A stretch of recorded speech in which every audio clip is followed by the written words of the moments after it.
Good afternoon, viewers in Indonesia and Singapore. Market Headlines is ready to provide you a number of information from the business, economic, and capital market sectors. With me, Fajar Wayong, this is Market Headlines.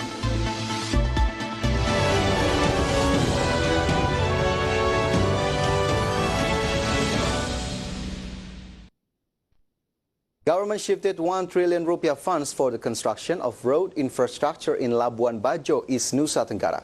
Infrastructure is intended to support the G20 summit in 2023. 1 trillion state fund injections will be given to Indonesia's darling Labuan Bajo. The government of East Nusa Tenggara, Victor Bungtilulais Kodat, said that the infrastructure is built to support the G20 summit in 2023. Government was intensively building road infrastructure starting from Komodo Airport to the locations of G20 meeting on Nagamore Island in Labuan Bajo, East Nusa Tenggara. The road constructions will cut trip durations from Komodo Airport to Tanamori to just only 25 minutes.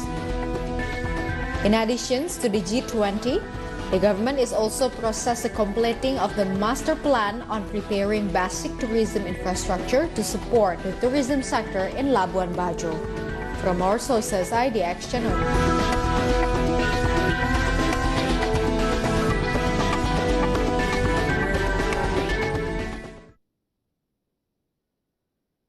The Ministry of Public Works and Housing is about to revitalize the 5,000 kilometers road drainage system with a budget of 1.2 trillion rupiah.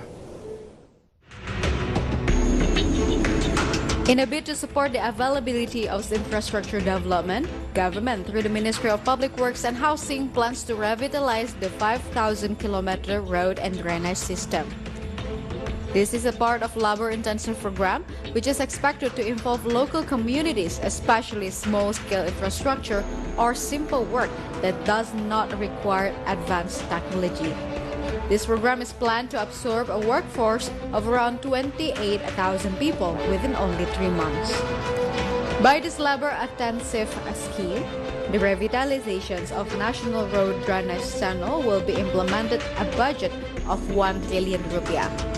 Spread across 34 provinces in Indonesia.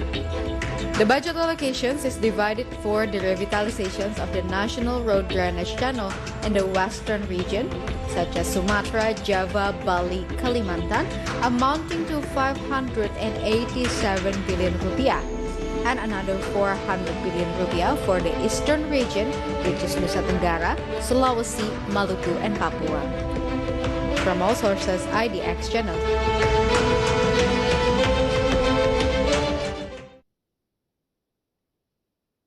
The government stated that incentives for small medium enterprises of 0% interest super microloans will be launched in September in 2020.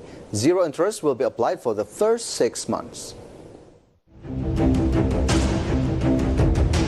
The government will subsidize and ease loan interest payment for micro, small, medium enterprises, which is the backbone of Indonesia's economy as they struggle to stay afloat amid the COVID-19 pandemic. One of the incentives is 0% interest super micro loans to SMEs, whereas this will be launched soon in September.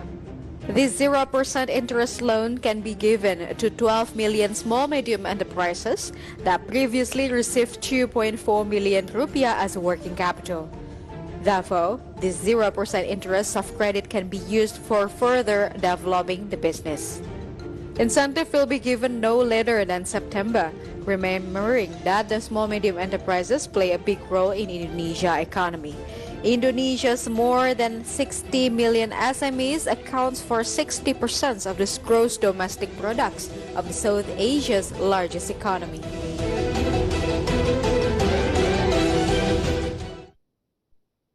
After bringing much controversy, the Agriculture Ministry will revise a 2020 ministerial decree that lists marijuana as a medicinal plant under the ministry's supervision. Signed on February 3rd of 2020, the decree includes cannabis sativa, or well known as marijuana, as one of the 66 medicinal plants whose production is under supervision of the Ministry of Agriculture, Directorate General. In the case, marijuana inclusions in the medicinal plant list means that it can only be used for research as stipulated in the Article of 67 of Law Number 13/2020 on Horticulture. However, the decree will be revised after the ministry coordinate with the National Narcotics Agency, the Health Ministry, and Indonesian Institutes of Science. So far, marijuana is illegal in Indonesia. The 2009 narcotics law includes the plant as a type 1 narcotic alongside with opium and cocaine, meaning it is forbidden for both recreational and medicinal use. From all sources for IDX Channel. Stay tuned on Market Headlines. We'll be right back after this quick break.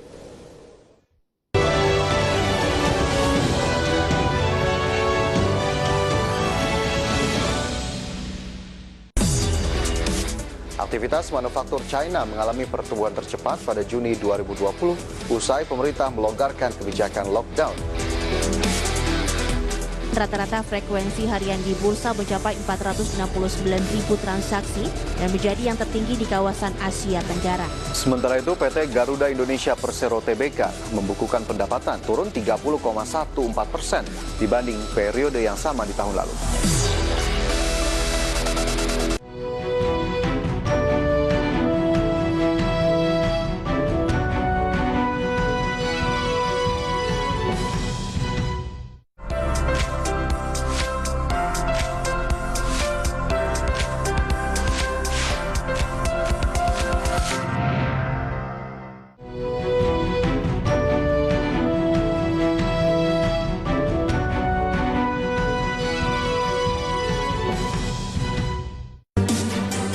Senang sekali saya David San Ovo dan dapat hadir menemani Anda dalam program spesial dialog webinar on TV. Setiap minggunya kita akan membahas tema-tema yang sangat menarik. Apa kabar ibu-ibu sekalian? Alhamdulillah baik.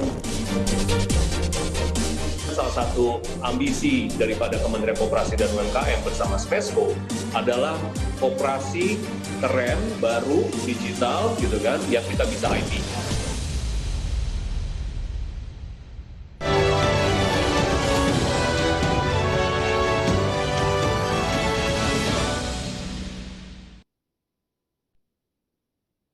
Welcome back to Market Headlines. President Joko Widodo officially inaugurated Yogyakarta International Airport in Kulon Progo Regency several months after its full operation began in March. President Joko Widodo officially inaugurated Yogyakarta International Airport in Kulon Progo Regency several months after its full operation began in March. Situated around 45 kilometers from the city of Yogyakarta, the new airport has replaced the older Adi Sucipto International Airport as the main flight hub in the province of Yogyakarta. The president noted that Yogyakarta International Airport development and construction process, which took less than 2 years, while also highlighting the airport's features, which he described as the best in Indonesia so far. With the airport's full operation, state-owned air navigation firm Airnav Indonesia's President Director Praminto Hadi said that Adi Sucipto Airport will be used specifically for training and military purposes, while all commercial flights would be directed to the new airport. Meanwhile, Angkasa Pura I, in charge of both the construction and operation of the airport, reiterated that the new airport would resolve the capacity constraints of Adi Sucipto Airport. Regarding that, national flag carrier Garuda Indonesia and its low-cost subsidiary Citylink Indonesia have moved inbound and outbound flights serving Yogyakarta to the new international airport from Adi Sucipto Airport. Similarly, the largest private carrier, Lion Air Group, has also moved the Yogyakarta operations of its airlines, Lion Air and Batik Air, to the new airport. From all sources for IDX Channel.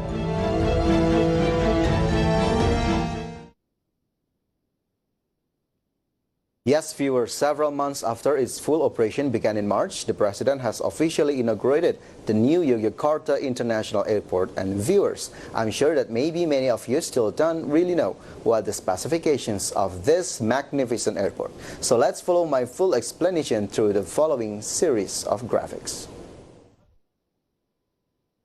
So in the first graphic, we can see that investment cost of Yogyakarta International Airport. While the total investment cost hit 11.3 trillion rupiah, and it's divided into two categories. The first category is about 4.2 trillion rupiah for land acquisition, and the second category of the investment cost of Yogyakarta International Airport is 7.1 trillion rupiah for runway and terminal construction. So the total hits 11.3 trillion rupiah for this new international airport in Yogyakarta. The new international airport has replaced the older Adi Sucipto International Airport as the main flight hub in the province of Yogyakarta. In the inauguration ceremony, President Jokowi stated that Yogyakarta International Airport development and construction processes was really fast, only took 20 months or less than 2 years. Meantime, due to the airport's features, the President even described the airport as the best in Indonesia so far. As the President claimed it as the best airport so far, how is actually the specification of this airport? The information is in the next graphic. So there are a few specifications of Yogyakarta International Airport. The first one is 3,250 meter runways, and then the international airport able to accommodate wide-body aircraft such as Airbus A380 and Boeing 777. And then the passenger capacity of this new international airport may accommodate 20 million passengers per year. And this new international airport is also equipped with an early detection system for earthquake, tsunamis, and extreme weather. The new airport's runway reached 3,250 meters, bigger than just 2,200 meters at Adi Sucipto International Airport. So it is expected to be able to accommodate wide-body aircraft like the Boeing B777 and Airbus A380. Meantime, the new airport's passenger capacity of 12 million per year, 20 million per year, is a massive upgrade from Adi Sucipto's 1.6 million capacity. The massive passenger capacity is supported by its larger terminal of more than 219,000 square meters. And not only the capability for aircraft and passengers, the new airport is also equipped with an early detection system for earthquakes, tsunamis, and extreme weather events. It can even withstand an earthquake with a magnitude of up to 8.8 on the Richter scale and a 12 meters high tidal wave, as been stated by the President in the inauguration ceremony. So as very good facilities have been built, it's of course expected to support the daily airport traffic. So how large is the airport traffic so far? Let's move on to the next graphic. So the recent data of the airport's traffic show that the in-flights in Yogyakarta International Airport from March to August 24, 2020 reached 20,336 flights, while the passengers reached 3,030,000 passengers, while outflight in the Yogyakarta International Airport 201,085 flights, and the passengers reached 325.577 passengers, and the data is taken from the government. So due to the airport's traffic, state-owned air navigation firm Airnav Indonesia mentioned that Yogyakarta International Airport was equipped with state-of-the-art navigation equipment that would increase the airport's flight capacity compared to Yogyakarta's older airport. Yogyakarta International Airport has a capacity of 28 aircraft movements per hour, much higher than Adi Sucipto's 17 movements per hour. Meantime, with the Yogyakarta International Airport full operation, Airnav Indonesia stated that the older airport, which is Adi Sucipto Airport, would be used specifically for training and military purposes, while all commercial flights would be directed to the new airport.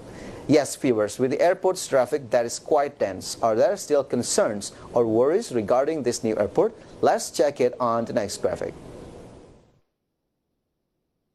So there are several concerns regarding this new international airport. The first one, the location of this airport is far from the city center of Yogyakarta, is about more than 40 kilometers.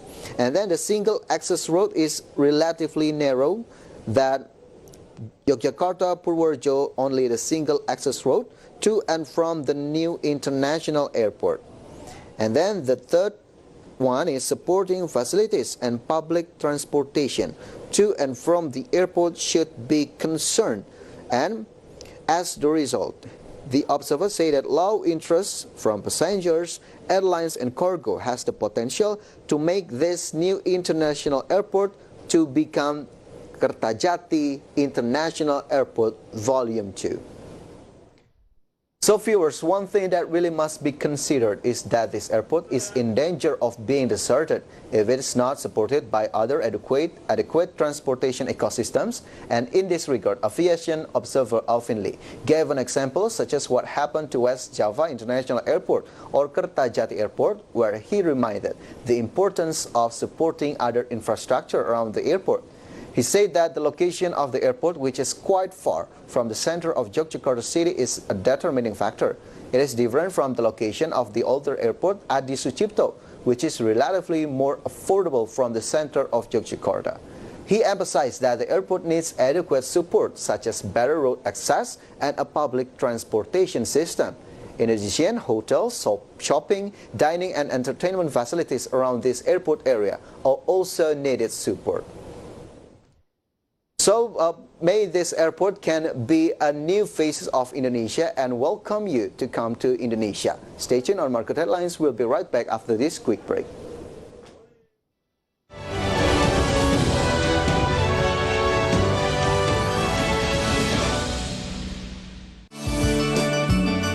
Sebetulnya industri hilir itu lokal itu udah siap. Jadi pemerintah juga nggak perlu lagi menarik investor untuk industri hilir. Jadi pemerintah cukup menarik investor untuk industri bahan baku.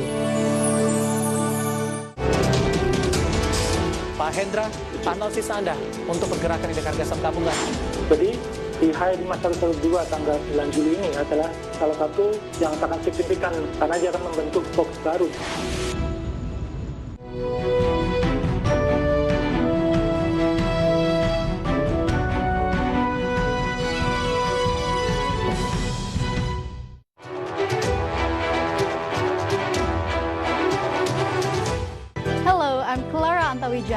I'm Associate Producer and News Presenter on Market Headlines.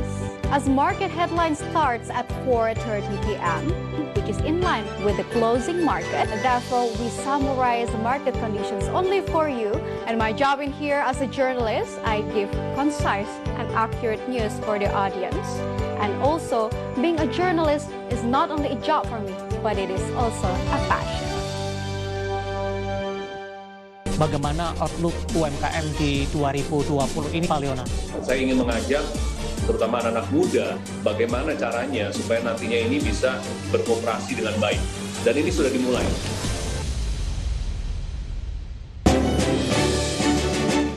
Nantikan Anugerah Inovasi Indonesia 2020.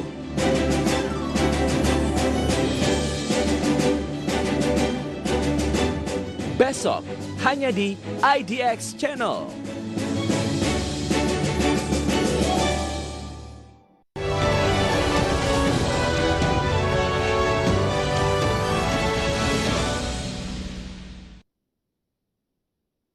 Welcome back to Market Headlines. Cement Indonesia projects domestic cement demand to contract by 13 to 15% this year. The projection is based on the delay in construction and infrastructure development projects. State-owned cement producer Cement Indonesia expects domestic cement demand to contract by 13 to 15% this year. The company's marketing and supply chain director, Adi Munandir, said that the projection was based on the delay in private construction projects and the government's infrastructure development as a result of the COVID-19 crisis.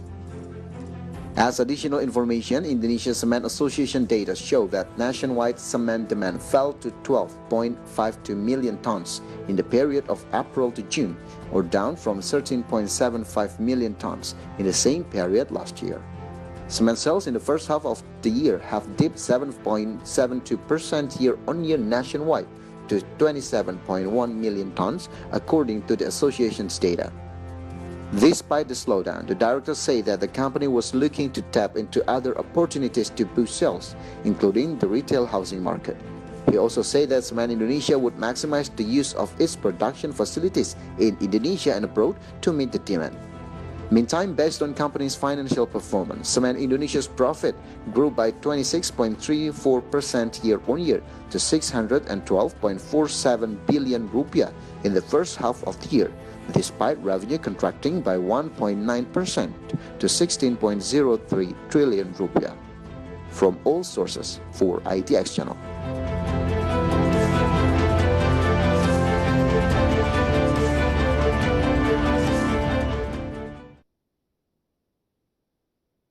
Meantime, Vale Indonesia expects to spend about $120 million on capital this year, or lower than initially expected. The lower capex estimation is based on the company's project delay in Sulawesi. Top nickel matte producer Vale Indonesia expects to spend about $120 million in capital this year, or lower than initially expected, primarily because of a project delay. Vale had sought to spend less than $166.6 million this year on capital, but further lowered its projection after delaying a plan to rebuild part of its Sorowako nickel smelter in Sulawesi. The company moved the start of 5-month project from the fourth quarter of this year to the second quarter of next year as a result of logistical delays during the pandemic. The company's CFO, Bernardus Irmanto, stated that the decision will affect the company's production next year. Vale, which is traded on the Indonesian Stock Exchange under the symbol INCO, has disbursed $77.3 million capital expenditure from January to June. As a result of the delay, Vale expects to produce more nickel made this year than initially targeted. The new production target is 73,700 tons, or up by 4% from earlier this year, when the plan to rebuild the smelter was still on track. Meantime, based on financial report, Vale saw its net profit rise to $53.12 million in the first half of the year, turning around a $26.17 million loss from the same period last year. From all sources for IDX Channel.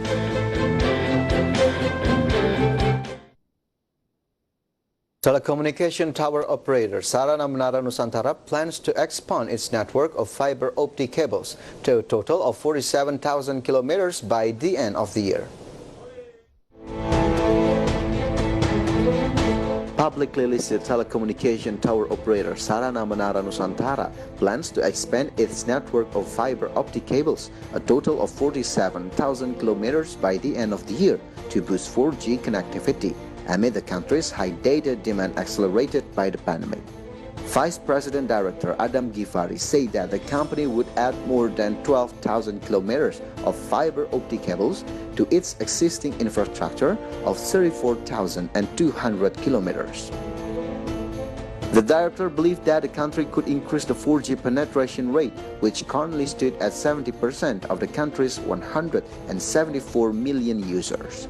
The director said that the pandemic had also led to an acceleration of digitalization for everyday needs, including video conferencing and online shopping, resulting in higher traffic and demand for data on mobile devices. Meantime, the company also stated that surging data demand in Indonesia would require more towers, and that Sarana Menara Nusantara would focus on Java, Bali, and Sumatra for its tower network. And not only a larger number of towers, the company's number of tenants also grew to 38,000 from around 29,000 tenants. From all sources for IDX Channel.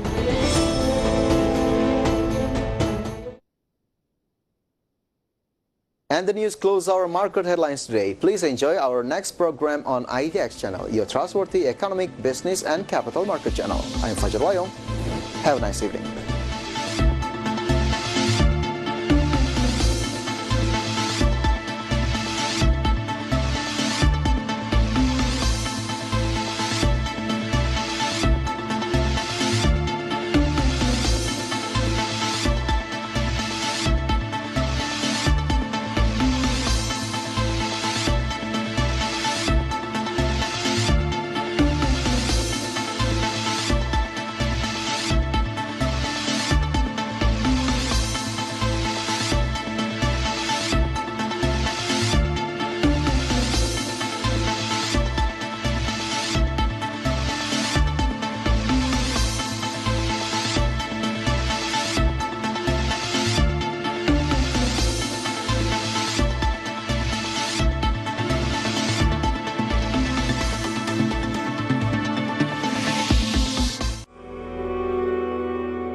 alam tak pernah sama, baik itu matahari terbenam ataupun air terjun.